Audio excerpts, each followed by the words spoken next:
exercise. So today we will be working on our final exercise for calendar and dates. So this is the file where we will be creating a DAX measure using time intelligent function based on a custom calendar in Power BI. Okay, so I've already downloaded the file. This is the file how it look like. There are a lot of tables in here. Okay, now it's saying that import the track calendar worksheet from the track calendar access cell. So I've already downloaded this file. This is the track calendar. I will copy this. I will copy this and put it in my screen recording here.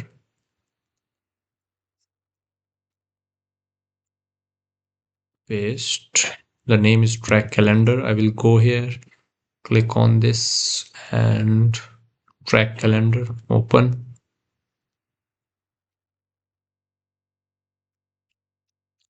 I will choose this and I will load it. Now what it's saying, configure this table so that you can use it as calendar table. Here are some things you might need to do. Mark this as a date table. Okay, let's do that only first thing.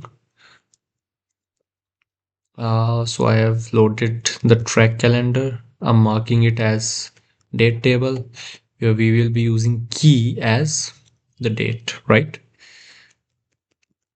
Okay, disable any automatic summing in the numeric column. So I will check the numeric columns. So where you can see these columns, right? In this table where these mathematical sign are mentioned, you just need to make it as don't summarize instead of sum, so that it should give the values in the rows. Same for this and same for these two.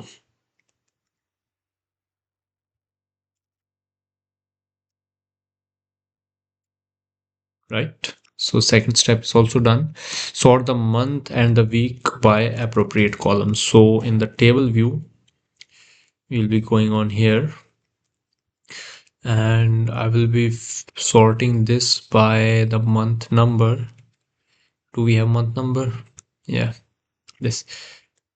So and the week day by week number.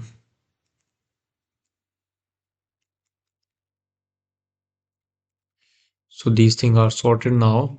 Hide the column from the report view, and there is no need to hide. Create a relationship between track and track calendar, right? So I will be yeah, so this is how a semantic model look like. So I will be adding the relationship between track calendar and track. So here is the track calendar and then I will be dragging this here. So from here, here. Track calendar, single release date and the date. This is the two columns. So now we have added the relationship also here. After completing the above task, you should see, yes, use the track calendar to create the following matrix, right? So we will be creating a matrix where we will be taking financial year here, uh, financial year, right? And then the month under this. And if I click like this, you can see, right? And after applying filter to the matrix visual so that you only show the date from 1st April 1980. Okay, I will be adding filter from here. Basic filter, instead of basic filter, take it as advanced, and we will be taking is on or after. What was the condition? 1st April 1980, right? So I will be choosing 1980. We have to go a lot back.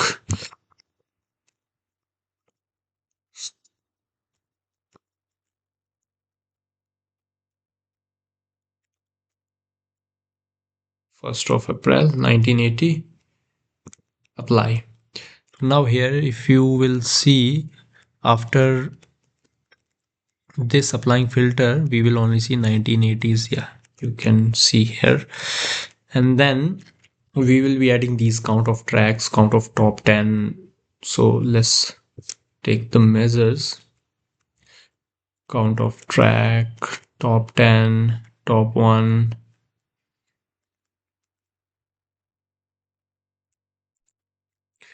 This is how it looks like if we see for financial year 82, 83, 23 and 2. Yes, we are having the accurate values. Now we need to add count track YTD, YTD, YTD.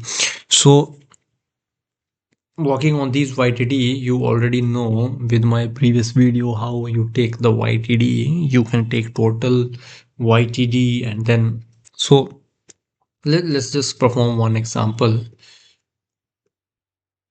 as count track YTD, which is equal to total YTD, right? And then expression is count tracks, and then date is date we are taking from track calendar date, enter. And if I put this in my table and if I check for the values, so 82 and 83, it's 82 and 83, it should be 23, but now it's 8 only. So let's check what happens here. So the issue in this was we were using the whole YTD, but we can use this 31st March as the last date. So that's how we get this idea. And I don't know if we can use FYTD or not, but yeah, this is how we use this now. 1982 23, and if we check 1982 23, yes, and we will do all these things for the YTDs here, for example 10. So for top 10 tracks, this is the idea. So I will just add one more, like count top 10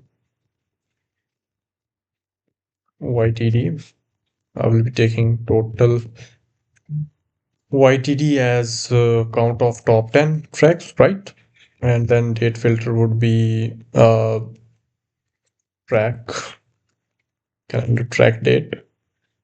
And then the other filter would be 31st March, right? That's it. If and I enter, and if I put this total 10 YTD, and if I check the number with this, then it should be 13. For 82 and 83, for 82 and 83, 13. Now it's 80, 84 and 85, 84 and 85, it's 13. See, 13. So this is how for the other one you can get the total YTD, but remember that you should always take your uh, whatever month you are taking as the last month as total. So this is how you get the overall count. Thank you for watching. Have a nice day.